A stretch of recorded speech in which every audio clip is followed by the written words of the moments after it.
My name is Wolfgang Alschner. I'm the author of the book Investment Arbitration and State-Driven Reform, New Treaties, Old Outcomes, published by Oxford University Press. The book argues that international investment law is entering a new phase in its development. While the past 10 years were about states reforming their investment treaties, this more recent era sees these new treaties being litigated in practice for the first time. Unfortunately, as I argue in the book, these new treaties have produced old outcomes. The field of international investment law consists of thousands of mostly bilateral investment treaties that protect foreign investors against unfair treatment and discrimination.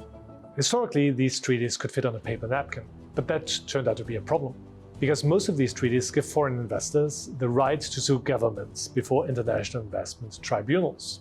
These investment treaties provided little guidance on what it means for investors to be treated unfairly, and they had no exceptions to shield states from liability when they acted in the public interest. New treaties are more detailed, they are longer, and they explicitly balance investment protection and host states' policy space. In my new book, I show that this state-driven reform has been unsuccessful. New treaties have produced old outcomes. Using a range of empirical techniques, new data sets, and different analytical frameworks ranging from law and economics to complexity science, I provide a detailed account of what has happened and what we can do about it.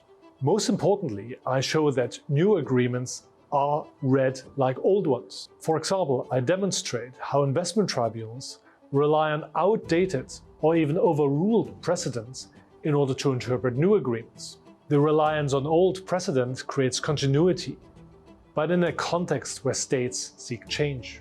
The book also shows how investment reform can be rendered more effective. Rather than having new treaties being read like old ones, old treaties should be read like new ones. I point to the international tax regime to showcase how older agreements have been updated in light of more recent practice in both substance and procedure. The book makes three important contributions for states, academics, and practitioners alike. First, it provides students and scholars with an authoritative account to make sense of current developments.